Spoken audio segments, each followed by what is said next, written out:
chini ya Samia Suluhu ulitekeleza na kuendeleza maovu na udhalimu mkubwa dhidi ya raia, wadai demokrasia na haki za binadamu kwa kufanya mambo yafuatayo. Moja, kukamatwa kwa mwenyekiti wa chama taifa ndugu Tundu Antipas Lissu na kufunguliwa kesi ya uongo ya uhaini. Mbili, Chadema kuzuiwa kufanya shughuli zake halali za kisiasa kinyume na katiba ya Jamhuri ya Muungano wa Tanzania na sheria za nchi, pamoja na kufungiwa akaunti zake zote za benki na chama kuzuiwa kutumia mali zake. Tatu, udhibiti wa uhuru wa vyombo vya habari vya ndani kwa kuchuja taarifa zinazotoka kwenda kwa umma na mara nyingine kufungiwa kabisa kurusha habari zozote kwa umma. Nne, kutumia mahakama kutoa hukumu zenye kuonea na kukandamiza viongozi wa vyama vya upinzani ili kufanya vyama vya upinzani vishindwe kutimiza wajibu na shughuli zake za kisiasa. Tano, kutekwa na kupotezwa kwa wanachama na Watanzania ambao hawajapatikana hadi leo. Sita, kuzimwa kwa mitandao ya kijamii na internet nchi nzima. Saba, kuwekwa amri batili ya kutotoka nje, yani curfew, nchini kote baada ya saa 12 za jioni. Nane, kupigwa risasi na kuuawa kwa Watanzania wakati wa uchaguzi. Tisa, viongozi na wanachama wa Chadema kukamatwa na kufunguliwa kesi za uongo za jinai kutokana na msukumo wa kisiasa. 10, wananchi kunyimwa miili ya wapendo wao na kushindwa kuwafanyia maziko yanayostahili. 11, kuhakikisha kukosekana kwa uwazi wa waangalizi wa kimataifa EU, UN na vyombo vya habari vya kimataifa kama vile CNN, BBC, DW na Al Jazeera. Pamoja na hayo, ripoti za AUEM, SADC, EOM na East Africa Community zinaonesha wazi ukosefu wa uwanja sawia na uhalali wa uchaguzi. Mambo yote haya yaliainishwa hapo juu yanaimarisha msimamo wa Chadema kuendelea kudai mabadiliko makubwa ya kikatiba, kisheria na kitaasisi ili hatimaye Tanzania iweze kuendesha shughuli zilizo huru, chaguzi zilizo huru, za haki na zinazoaminika mbele ya macho ya Watanzania na jumuiya za kimataifa kwa ujumla. Ili kufanikisha hayo, Chadema tunataka mambo yafuatayo. Moja, mabadiliko makubwa ya kisheria na ya kiuendeshaji ya ofisi ya msajili wa vyama vya siasa. Mbili, mabadiliko makubwa kwenye mfumo wa mahakama za Tanzania ili ziweze kutoa haki bila upendeleo. Pointi namba 4, mauaji ya halaiki, utekaji, kupotezwa na ukatili mkubwa uliofanywa na serikali. Baada na kabla ya kinachoitwa uchaguzi, Tanzania na dunia kwa ujumla ilishuhudia mambo yafuatayo. Moja, mauaji ya halaiki ya zaidi ya watu 2000 na majeruhi zaidi ya 5000 kwa muda wa wiki moja tu. Kuongezeka kwa wakimbizi wa ndani na nje ya nchi. Tatu, utekaji na upotezaji wa mamia ya raia, abduction and enforced disappearance. Tano, mateso ya kikatili, ubakaji na mauaji ya kinyama yaliyotekelezwa na maafisa wa vyombo vya ulinzi na usalama. Tano, ushiriki wa vyombo vya ulinzi na usalama kufanya matendo ya kihalifu dhidi ya binadamu, ikiwemo mauaji ya raia, uporaji wa mali binafsi za watu na ukamataji holela ulioendana na utesaji. Sasa, Chadema inataka kukomeshwa mara moja kwa operesheni zote za utekaji, mateso, mauaji na upotezaji wa raia. Na Watanzania waliopotea kwa kutekwa waachiwe huru. Tunasisitiza kuwasilishwa na kukabidhiwa kwa familia zote miili ya wapendwa wao waliouawa kabla, wakati na baada ya tarehe 29 mwezi wa 10 ili hatimaye miili hiyo izikwe kwa heshima na desturi za Kitanzania. Chadema inataka uchunguzi utakaofanywa na tume huru inayoaminika yenye wajumbe wa ndani na nje ya nchi ili kubaini ukweli wa idadi ya mauaji, makaburi ya halaiki na kuwajibishwa kwa wote waliofanya uharamia huu. Pointi namba 5. Chadema na Watanzania tunataka serikali ya mpito isiyoongozwa na Samia Suluhu Hassan itakaowekwa chini ya usimamizi wa taasisi huru za kimataifa. Kwa kuwa serikali haina uhalali wowote, Chadema inataka kuanzishwa kwa serikali ya mpito ambayo: moja, haitaongozwa na Samia Suluhu Hassan wala serikali ya CCM, itakayoaminika na Watanzania na jumuiya za kimataifa.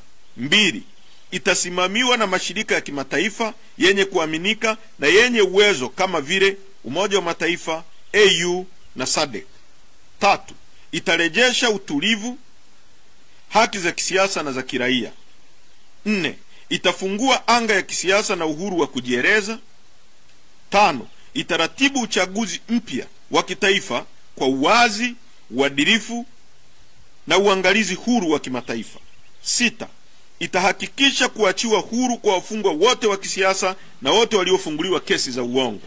7, itahakikisha kuachiliwa kwa wote waliotekwa nyara na kufichwa katika mahabusu bubu vya siri na wanaopewa mateso yanayoratibiwa na vyombo vya dola.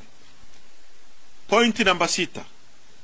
Chadema na Watanzania tunataka uwajibikaji wa wote waliohusika katika mauaji na ukatili, na tunataka mageuzi makubwa ya vyombo vya usalama.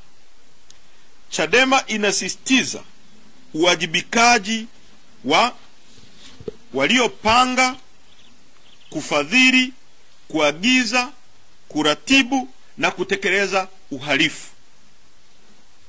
2, viongozi wa kisiasa na watumishi wa umma waliotoa amri ya kupigwa risasi kwa Watanzania wenzetu na kuuawa.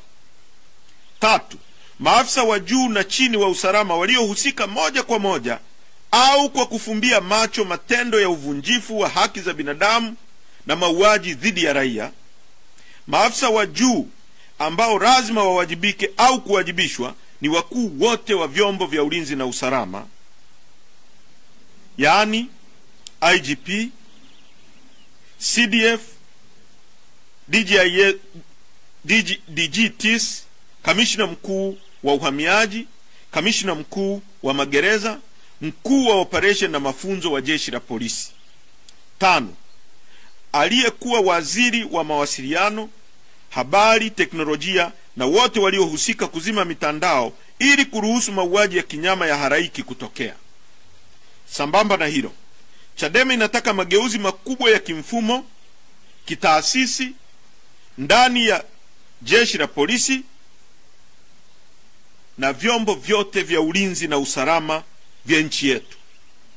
Hii inajumuisha kuwa na chombo cha kuvimulika vyombo hivi vyote, yani oversight body. Pointi namba 7.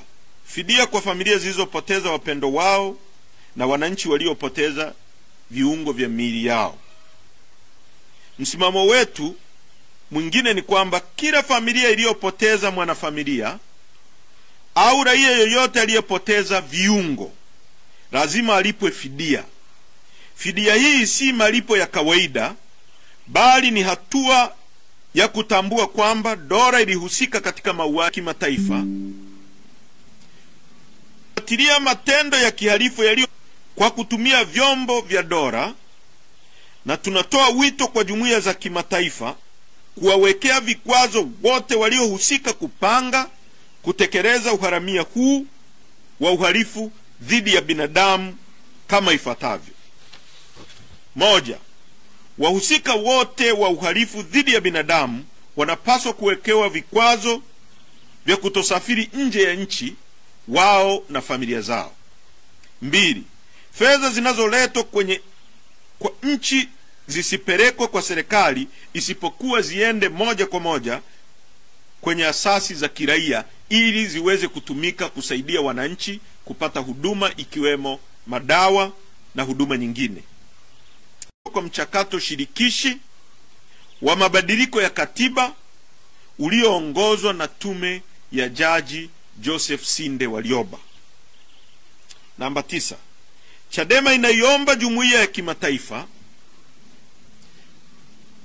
kufuatilia matendo ya kihalifu yaliyofanywa na serikali ya Tanzania iliyo haramu na dhalimu kwa kutumia vyombo vya dola, na tunatoa wito kwa jumuiya za kimataifa kuwawekea vikwazo wote waliohusika kupanga, kutekeleza uharamia huu wa uhalifu dhidi ya binadamu kama ifuatavyo.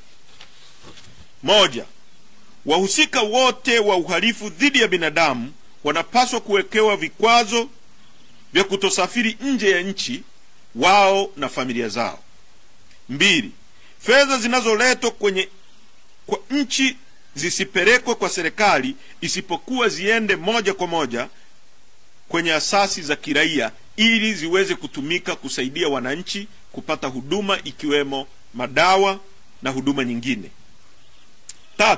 Vikwazo kwa kuzuia Tanzania kuuziwa silaha, kwa sababu silaha hizo zinatumika kuua wananchi wasio na silaha wanaodai uwepo wa utawala wa sheria, wananchi wanaotaka utawala unaozingatia misingi ya haki, wananchi wanaotaka uchaguzi huru na haki, na Watanzania wanaopinga vitendo vya Watanzania wenzao kutekwa, kupotezwa na kuuawa na vyombo vya dola. Namba 10. Kwa kuwa chama kimezuiliwa kufanya shughuli zake za kisiasa kwa amri iliyotolewa na mahakama yenye lengo la kuingilia uhuru wa kisiasa wa kufanya shughuli kwa mujibu wa katiba ya nchi yetu, na kwa kuwa chama kinatambua kuwa serikali hii ni haramu iliyopatikana kwa gharama ya damu za raia wasio na hatia na haina uhalali mbele ya umma, Chadema inatoa maelekezo kwa viongozi, wanachama, wafuasi na wananchi wote wanaopenda haki kutotoa ushirikiano kwa kiongozi yoyote wa serikali hii haramu. Inaelekeza viongozi na wanachama wake kutojiingiza kwenye vikao na mazungumzo yoyote na viongozi wa serikali hii haramu wanaotumia njia hizo ili kutafuta uhalali wa kisiasa ambao hawana, kwa sababu hawajachaguliwa na hawana ridhaa ya umma. 11. Chadema inaunga mkono madai ya haki ya makundi yote ya Watanzania ambayo yamekuwa yakitolewa kwa njia mbalimbali. Tunaunga mkono vijana wa Tanzania, Gen Z, viongozi wa dini, wanaharakati na makundi yote katika jamii kuwa nchi hii inahitaji katiba mpya ambayo itatoa suluhisho kwenye matatizo ya muda mrefu ya mifumo ya uchaguzi. Nchi hii inahitaji kuwa na uchaguzi huru, wa haki na unaoaminika. Tunapinga vitendo vya kihalifu dhidi ya raia, ikiwemo utekwaji, kukamatwa na kubambikiziwa kesi, uminywaji wa demokrasia na matumizi mabaya ya rasilimali za umma. Watanzania wenzangu, najua yaliyotokea tarehe 29 yamewaumiza sana, yamewanyong'onyeza sana.